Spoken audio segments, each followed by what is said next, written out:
Halo semuanya, perkenalkan nama saya Bariul Hanif, mahasiswa bimbingan dan konseling IKIP Siliwangi.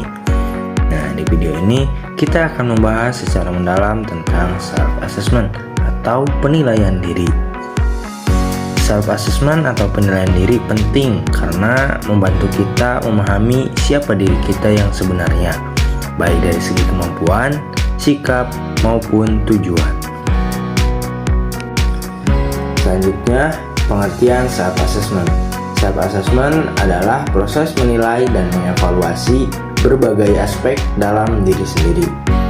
Ini mencakup pemahaman mendalam tentang nilai-nilai pribadi, keahlian, keterampilan, dan juga tujuan hidup. Nah, tujuannya ialah menciptakan kesadaran diri yang lebih tinggi dan mendorong perubahan yang positif.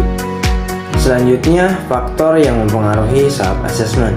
Berikut 8 faktor yang mempengaruhi penerapan self assessment. 1. Motivasi, membuat siswa lebih jujur dan reflektif. 2. Validitas, memastikan penilaian sesuai dengan kompetensi. 3. Keadilan, memberikan kesempatan yang sama tanpa diskriminasi. Yang keempat, keterbukaan, siswa tahu jenis dan kriteria penilaian. Kelima, keberlanjutan, dilakukan secara teratur dan bertahap. Yang keenam, kebermaknaan, hasilnya berdampak langsung pada pembelajaran. Ketujuh, komprehensivitas, yaitu menilai aspek kognitif, afektif, dan psikomotor. Selanjutnya yang terakhir, edukatif, meningkatkan kualitas pengajaran dan pembelajaran. Lalu ada bentuk-bentuk self assessment. Nah, self assessment bisa dilakukan dalam berbagai bentuk, yaitu diantaranya yang pertama, diri pribadi, memahami kondisi dan kebutuhan emosional.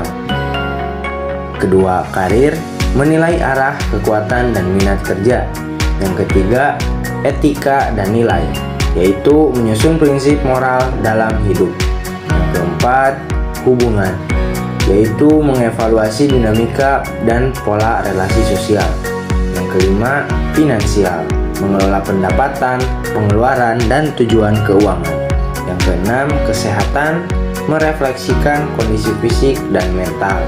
Yang terakhir, implisit, menyadari bias dalam diri untuk menciptakan kesetaraan. Lalu, ada dampak positif dalam penerapan self assessment. Nah, beberapa dampak dari penerapan self assessment diantaranya meningkatkan kepercayaan diri karena diberi wewenang menilai diri sendiri, membantu peserta didik mengenal kekuatan dan kelemahannya, melatih kejujuran, tanggung jawab, dan objektivitas dalam belajar.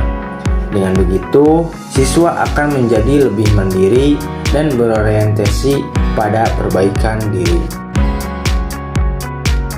Lalu ada manfaat untuk guru dan sekolah. Selain siswa, guru juga diuntungkan karena bisa memahami perkembangan siswa secara lebih objektif.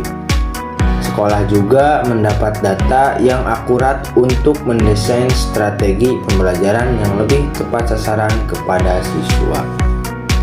Cara menerapkan self assessment di kelas.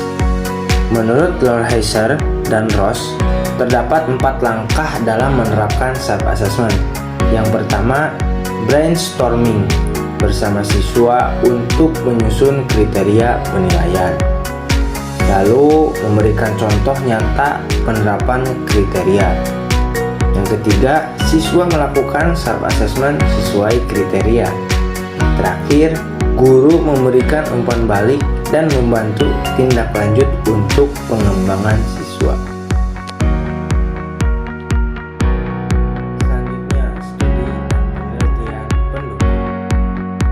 Penelitian Broadfoot pada tahun 1979, Finley 1993, dan Scofield 1998 menunjukkan bahwa self assessment dapat meningkatkan motivasi belajar, keterlibatan siswa, dan keaktifan dalam proses pendidikan.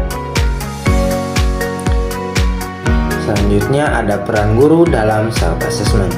Nah, guru harus berperan aktif mendampingi siswa dalam melakukan penilaian diri. guru juga dapat membantu siswa memahami kelebihan dan kekurangan mereka, serta membantu merancang langkah-langkah perbaikan yang konkret. Self-assessment adalah alat penting dalam dunia pendidikan modern. Dengan membiasakan merefleksi diri secara jujur dan sistematis, siswa dan guru bisa bersama-sama membangun proses belajar yang aktif, sadar, dan juga berkelanjutan. Mari kita mulai membiasakan self-assessment dalam kehidupan belajar sehari-hari untuk tumbuh lebih baik. Sampai jumpa di video edukatif berikutnya.